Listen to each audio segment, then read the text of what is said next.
Alright, magandang araw sa ating lahat mga brothers.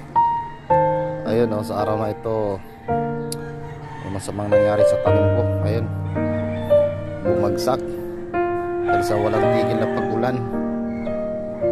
Ito na yung nangyari. Yung tanim ko ito noong mga April mga brother. So malago na sana talaga. Siguro saglit na lang ito, magbubunga na ito.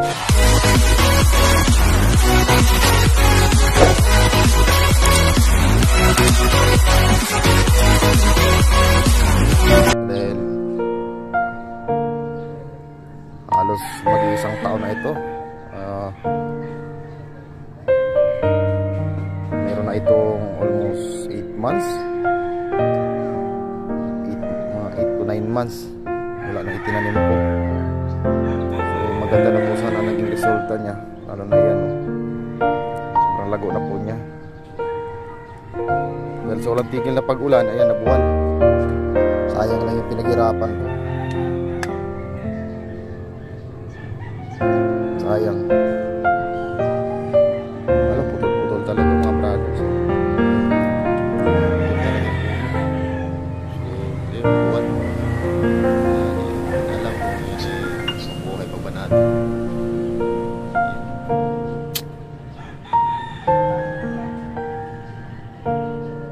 Muntik pa madaganan yung aking kalamansi dyan. So yun, hindi pa nga ako tapos sa ginagawa ko dito.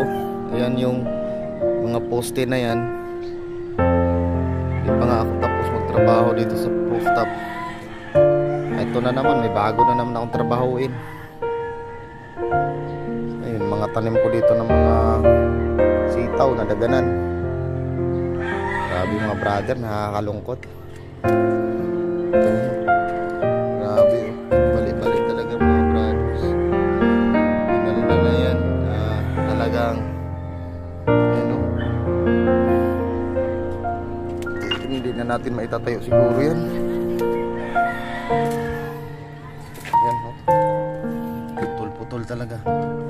Sayang, sayang yung ating paghihirap.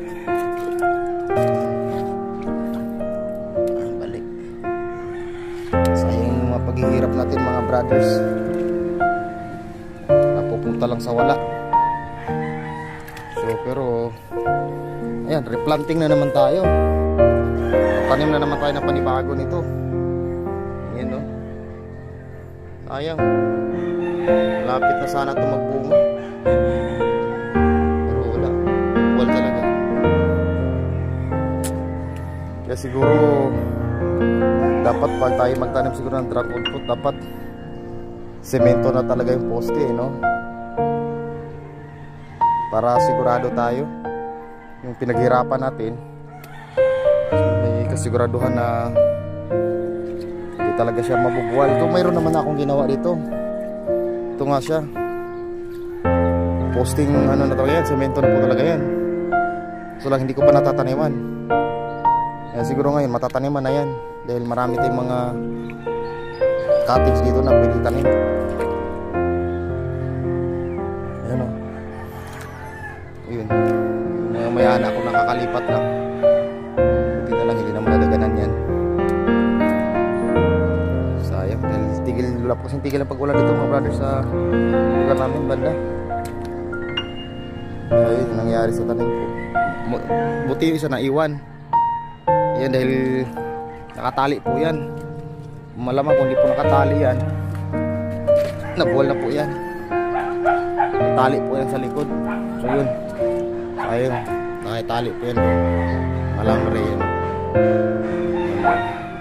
Kung hindi ko tinalihan yan, malamang natumba na rin po yan. So yun. So ngayong araw na to, ang gawin ko na naman dito, hindi ko pa may babangon to. Nagawa na muna ako ng mga poste na semento, tapos bukayin natin lahat ng lupang yan, sementuan na natin yung poste. So, bago natin may tanim ulit, naku, malaking trabaho na naman to. So yun mga brothers, hanggang dito na lang po muna. Ayawa na muna tayo mga poste. So ito, ihuli na muna natin yan. Yan, muna natin. Unahin muna natin itong halaman natin kasi mas kailangan to na ma-rescue natin.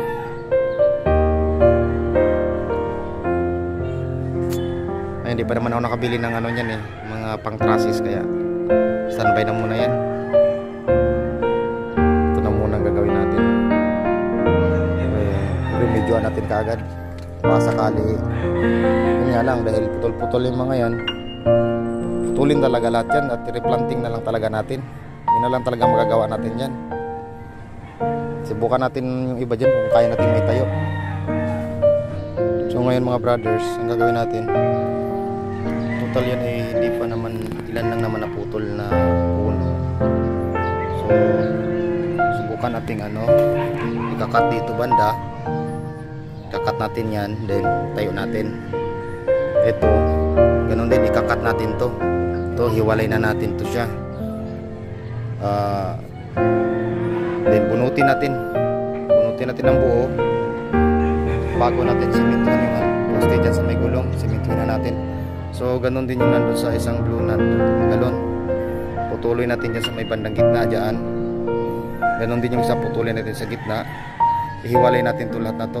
So lahat ng nasa ibabaw na to, itong parte na to, ito tsaka yun doon sa dulo, itanim na lang natin lahat ulit yan. Kasi wala na talagang pag-asa yan gawa nung nabunot na po yung puno nila. Pati doon bunot na rin po yung puno. So wala rin. Tsaka di natin maitatayo to. Ang bigat nito mga brothers. Bigat po nito. Tsaka kung itayo man natin yan, useless lang din kasi kahoy lang yan May tendency na maulit at mauulit yan. Tsaka hindi ko maitayo mag-isa yan. Ako lang po mag-isa rito. Putulin na lang ito, ihiwalay natin to. Subukan natin ibangon. May naputol dyan na dalawang puno. Yan sayang yung dalawang puno na naputol. Ito na po yung mga branches nya Ang dami na po yan. Kaya nakakapanghinayang kasi lapit na pong magbunga yan. Wala yan, putol na talaga yan. Pero subukan natin tambakan ng lupa. Yung parte na yan, naputol na yan. Nakita nyo po yan. Tsaka yun doon, tampakan natin ng lupa. Ilipat natin dito sa malaking gulong, itong gulong na to. Then tampakan natin ng lupa. Sana pag nag-ugat siya, baka mag-recover tong ito. Ito po kasi yung kanyang puno, yung puno po niya. So madami na pong branches yan, marami na po sa ngayon. Tapos yung isa naman ganun din. Ito yung pinakapuno niya, ito. Yung isa na yan. So marami din sanga yan. Tapos ito pa nagsanga na rin ulit siya. So yun, yung mga putol-putol na to, wala na to. Lagay na lang natin sa compost natin yan. Pati yung sitaw ko dito, dadaganan din. Okay lang yung sitaw na yan, tanim na lang natin ulit yan. So mangyayari dahil yung ibang sitaw natin dyan natamaan, itong gulong na to, tanggalin natin yung lupa din, tayuan natin ng sementong poste. So yun, ihilera natin yan. So yun.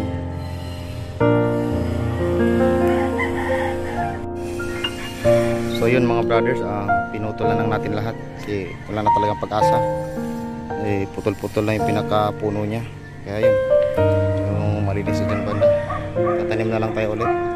So itong mga gulong na ito sa sitaw, hindi na natin yan ipagpatuloy.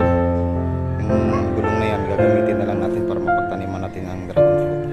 So yung sitaw na yan, bunutin na lang natin at magtanim na lang tayo ng panibago. Kasi sayang naman to mga brothers. Ayan, napakarami po nyan. Isa pa lang yung nagawa ko na posting semento. Yan, sa gulong na po yan. So yun. So sana may lipat natin to kahit paano. Sayang naman kasi naghirapan natin yan.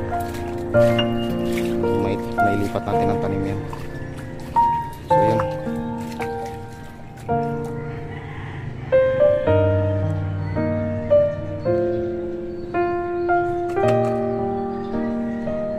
Like a Hellcat.